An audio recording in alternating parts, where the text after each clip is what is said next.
तो मोक्षदा एकादशी के दिन किसी भी समय तुलसी के पौधे में चुपचाप बांध देना, यह एक छोटी सी चीज इतना पैसा आएगा कि संभाल ही नहीं संभाल पाओगे। स्वयं माँ लक्ष्मी ने यह गुप्त उपाय बताया है। मोक्षदा एकादशी के दिन यदि आपने यह छोटा सा उपाय कर लिया तो जीवन में कभी पीछे मुड़कर देखने की जरूरत नहीं पड़ेगी। इतना धन आएगा कि 7 पीढ़ियां बैठकर धन खाएंगी और पूरे साल घर में सुख शांति समृद्धि और धन की वर्षा होगी। जी हाँ, देखिए, मोक्षदा एकादशी का पर्व साल में सिर्फ एक बार आता है, जो मोक्ष और प्रकाश का महान पर्व है।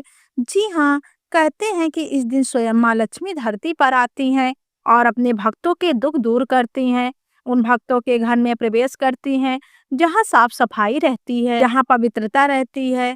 देखिए, मोक्षदा एकादशी का यह पावन क्षण सिर्फ धन और सोना चांदी खरीदने का नहीं है। जरूरी नहीं है कि मोक्षदा एकादशी के दिन आप सोना चांदी हीरे जवाहरात खरीदें, क्योंकि नहीं है तो आप मोक्षदा एकादशी के दिन झाड़ू खरीदो। जरूरी नहीं है कि आप मोक्षदा एकादशी के दिन सूखा धनिया खरीदें। आज मैं आपको एक ऐसी गुप्त एवं रहस्यमय चीज बता रही हूँ जिसे यदि आपने मोक्षदा एकादशी के दिन तुलसी में बांध दी तो माता लक्ष्मी हमेशा हमेशा के लिए आपके घर में अस्थायी रूप से निवास करने लग जाएंगे। तो चलिए आज की इस वीडियो में जान लेते हैं इसके बारे में। जब देवी महालक्ष्मी स्वयं पृथ्वी पर भ्रमण करती हैं और ऐसे घरों में प्रवेश करती हैं जहां श्रद्धा, विश्वास और अदृश्य नियमों का पालन किया जाता है। और आज मैं आपको एक ऐसा गुप्त एवं रहस्यमय उपाय बताने जा रही हूँ जिसे ना तो शास्त्रों में खुलकर बताया गया है, ना ही पंडितों ने आज तक आपको समझाया होगा, क्योंकि यह रहस्य सीधा मोक्षदा एकादशी और तुलसी के दिव्य संबंध से जुड़ा हुआ है। अब आप भी यह सोच रहे होंगे, कई सारे भक्त के मन में यह भी सवाल आ रहे होंगे कि मोक्षदा एकादशी और तुलसी का क्या संबंध है।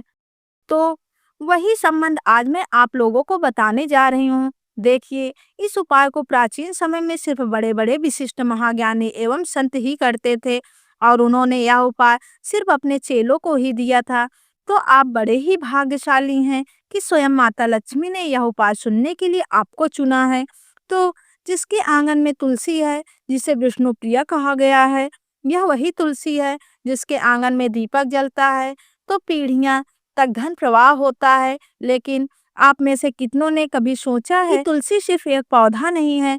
तुलसी को हमारे शास्त्रों में माता लक्ष्मी का एक ऐसा रूप कहा गया है जो हर घर में स्थापित रहती है। तुलसी सिर्फ एक मामूली पौधा नहीं बल्कि धन के मार्ग खोजने वाला एक माध्यम है। और मोक्षदा एकादशी का यह पर्व तुलसी से इतना जुड़ा है कि यदि इस दिन आप चुपचाप तुलसी के एक विशेष वस्तु को बांध दें तो धन की वहां धारा बहने लगती है जिसे आप रोक नहीं पाएंगे, बल्कि आपको खुद समझ नहीं आएगा कि कहां से किस रूप में पैसा आने लगा है। कभी पैसा रुकेगा ही नहीं। आपका यदि व्यापार ठप पड़ा हुआ है तो व्यापार खुद उठ जाएगा। सभी कर्जदार स्वयं आपकी जिंदगी से लौट जाएंगे।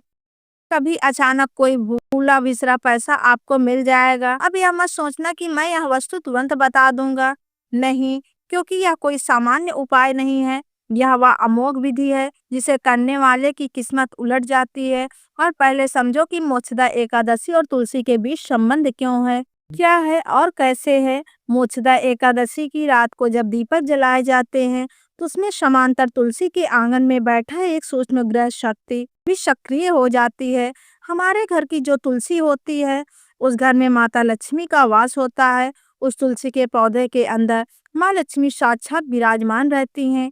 देखिए, लोग बड़े बड़े मंदिर में जाकर माता लक्ष्मी को ढूंढते हैं, अपने किचन में ढूंढते हैं, अपने घर में ढूंढते हैं, अपने पूजा स्थल में ढूंढते हैं, लेकिन माँ लक्ष्मी मोक्षदा एकादशी के दिन कहीं और नहीं बल्कि तुलसी के पौधों में ही विराजमान रहती हैं। ऐसा हमारा शास्त्र कहता है। जी हाँ, मैं आपको बता देती हूँ कि मोक्षदा एकादशी या काल ऊर्जा है जो व्यक्ति के भाग्य में धन की रुकावट को बांधती है और तुलसी उसका विपरीत, तुलसी उसे खोलती है। इसीलिए जो लोग मोक्षदा एकादशी पर सब खरीदारी कर लौट आते हैं वे सिर्फ परंपरा निभाते हैं, लेकिन जो व्यक्ति तुलसी की शुरुआत करते हैं वे अपना भाग्य लिखते हैं। अब यहाँ पर आपको समझना है कि धन कैसे आता है। धन केवल परिश्रम से नहीं आता, धन आता है तब जब सौभाग्य जागता है, जब हमारी आत्मा किसी शक्ति पुंज से जुड़ती है और तुलसी वह महामंत्र है जो इस ब्रह्मांड की धनात्मक ऊर्जा को खींचकर मनुष्य के आंगन में उतार सकती है। तुलसी हमारे घर का एक ऐसा पौधा है जो माँ लक्ष्मी को बहुत आसानी से अपने घर की तरफ आकर्षित कर सकता है। और देखिए, माँ लक्ष्मी जी दया की वह देवी कहीं नहीं जाती कि अगर कोई व्यक्ति लाख बुरा हो, उसके लाख पाप किए हो, फिर भी माँ लक्ष्मी उस इंसान का भला ही करती हैं। अगर ध्यान से देखें तो जिस घर में तुलसी होती है, वहाँ कभी भयानक रोग नहीं टिकते। आंखों में रोना तो होता है, पर पेट में भूख नहीं होती, और शिकायत तो होती है, पर कंगाली नहीं होती, क्योंकि तुलसी स्वयं लक्ष्मी का द्वार है। लेकिन लेकिन मोक्षदा एकादशी पर एक छोटी सी गुप्त वस्तु बांध दी जाए माता तुलसी में, तो लक्ष्मी कहती हैं कि वहां कदम नहीं रखती, बल्कि वहां डेरा जमा लेती हैं, बल्कि हमेशा के लिए उस घर में अस्थायी रूप से अपना स्थान बना लेती हैं। अब बात आती है कि वह वस्तु क्या है। देखिए, यह कोई चावल नहीं है, ना कोई लौंग है, ना इत्र है, ना सुपारी है। यह एक ऐसा प्रतीक है जिसे यदि किसी ने जान लिया तो धन के द्वार सीधे खुलते चले जाएंगे। परंतु अभी आपको थोड़ा सा ठहरना है। अभी उसको बताने से पहले उसके पीछे के कुछ विशेष नियम और कुछ विशेष सावधानियां भी हम आपको बताएंगे, क्योंकि देखिए, कोई भी उपाय फल तभी देगा जब उस उपाय से संबंधित हम सारे विधि विधान, नियम और सावधानियां जान लें। क्योंकि कभी कभी जब हम बिना किसी विशेष नियम और सावधानियां उपाय करते हैं, तो वह उपाय उल्टा हो सकता है। घर में धन आने की बजाय कंगाली भी आ सकती है। इसीलिए मैं आपको हर एक सावधानी, हर एक नियम जो माँ लक्ष्मी और तुलसी के संबंध रखता है, इस उपाय से संबंध रखता है, मैं आपको बताऊंगी। कहते हैं कि धन मोक्षदा एकादशी की रात ब्रह्म मुहूर्त से पहले जो देव उतरते हैं, वे मनुष्यों को कर्म पत्र पढ़ते हैं, जिसे देना है, किसे लेना है, कौन योग्य है, कौन अयोग्य है। इसी रात तुलसी साक्षी बनती हैं। इसी कारण तुलसी में कुछ बांधना सीखें, देवताओं तक संदेश भेजने जैसा है। इसीलिए यह मत समझना कि केवल वस्तु बांधना ही पर्याप्त होगा। तुम्हें अपने मन, वचन और पूरे मौन के साथ इस चीज को बांधना होगा। क्योंकि ध्यान रखना, सबसे पहली चीज तो देखिए, माँ लक्ष्मी हर व्यक्ति से प्रसन्न हो जाती हैं, चाहे किसी व्यक्ति में कितने ही बड़े बड़े पाप किए हों, कितने ही बड़े बड़े कुकर्म किए हों। मैं आपको अब वो सावधानियां बताऊंगी, उन्हें सबसे पहले सुन लेना। कहते हैं कि तुलसी में जब हम कुछ बांधते हैं, तो वह चीज सीधे देवी देवताओं तक हमारा संदेश पहुंचाती है। तो आपको केवल इतना समझना है, जब आप वह चीज बांध रहे हो, तो सबसे पहले आपको अपना मन शांत रखना है, वचन बिल्कुल पवित्र रखना है। उस क्षण कोई तुम्हें देखे नहीं, इस बात का जरूर ध्यान रखना है, क्योंकि कोई देखे या ना देखे, परंतु वे देख रहे होंगे जिन्हें देखना चाहिए, अर्थात माँ लक्ष्मी, अर्थात कुबेर देव। देखिए, मोक्षदा एकादशी की शाम सूर्य अस्त हो जाए, देखिए, मोक्षदा एकादशी की शाम जब सूर्य अस्त हो जाए और आकाश में पहले तारा उदित हो, तब आंगन में तुलसी को जब अर्पित करें, दीपक जलाएं और 3 बार माँ से कहें, हे तुलसी, हे विष्णु प्रिय, मेरे घर की दरिद्रता को बाहर करके समृद्धि के रथ को भीतर लाओ। और तब बिना किसी को बताए उस गुप्त वस्तु को लाल रंग के धागे में बांध दो। पर ध्यान रहे, शाम को नहीं, रात को, उस अंतिम पहर में लगभग 12 बजे के आसपास, जब पूरा घर सो रहा हो। अब वह वस्तु क्या है? वह वस्तु है कपूर में भीगा हुआ एक ताम्रकण। जी हाँ, एक बार फिर से दोहरा रही हूँ, ध्यान से सुनिए। कपूर में भीगा हुआ एक ताम्रकण, एक बहुत ही छोटा सा तांबे का टुकड़ा, जिसे कपूर में एक रात पहले भिगोकर रखा गया हो। देखिए, तांबे का ग्रह प्रतिनिधि होता है और कपूर अग्नि तत्व का। जब धन दोनों मिलते हैं तो धन का आगमन होता है। इसे कोई शास्त्र नहीं लिखेगा, क्योंकि यह ज्ञान गुरुमुख परंपरा है। इसे कभी व्यापारियों ने रात के अंधेरे में किया है और अगले ही वर्ष वे गंगा की धारा की तरह समृद्ध हो गए हैं। इसे किसी ने किसी को नहीं बताया, क्योंकि यदि आपको बताए हैं तो इसका प्रभाव कम हो जाएगा। इसीलिए आज तक यह उपाय न जाने कितने भी लोगों से छिपा रखा गया था।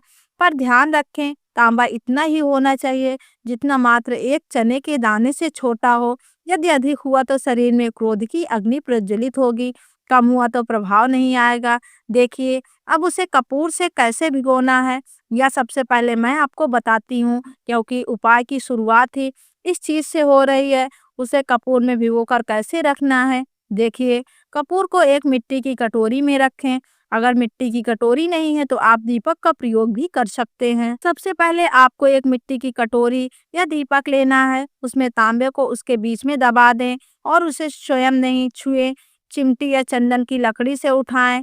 जब आप उसे तुलसी में बांधे होंगे तो कोई ना मंत्र करना है, ना कोई काम करना है, ना किसी प्रकार के मन में संदेश रखना है, बस मौन और सिर्फ मौन रहना है। और अगले दिन तुलसी को जल देने से पहले प्रणाम करना, या मत देखना कि कुछ बदला कि नहीं, क्योंकि परिवर्तन दृश्य में नहीं धीरे धीरे शुरू होता है। पहले महीने अचानक कोई पुराना कर्ज लौट आएगा, दूसरे महीने रुका हुआ व्यापार खुलेगा, तीसरे महीने आपको खुद समझ नहीं आएगा कितना धन कहाँ से आने लगा है।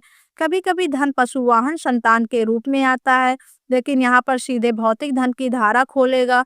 और यदि आपने इस बात को किसी को बताने की गलती की तो प्रवाह मंद हो जाएगा। अब सावधान रहना है, कुछ ऐसे घर होते हैं जहाँ तुलसी सूखने लगती है, वहाँ यह उपाय न करें। जी हाँ, इतना ध्यान अब जरूर रखना कि भूल कर भी उपाय मत करना, नहीं तो इस उपाय का उल्टा प्रवाह शुरू हो जाएगा। लेकिन देखिए, आप चाहे तो मोक्षदा एकादशी या मोक्षदा एकादशी से पहले अपने घर में नई तुलसी का पौधा भी लगा सकते हैं। लेकिन देखिए, सबसे ज्यादा लाभ वही होगा यहाँ पर तुलसी का पौधा पुराना होगा और हरा भरा होगा।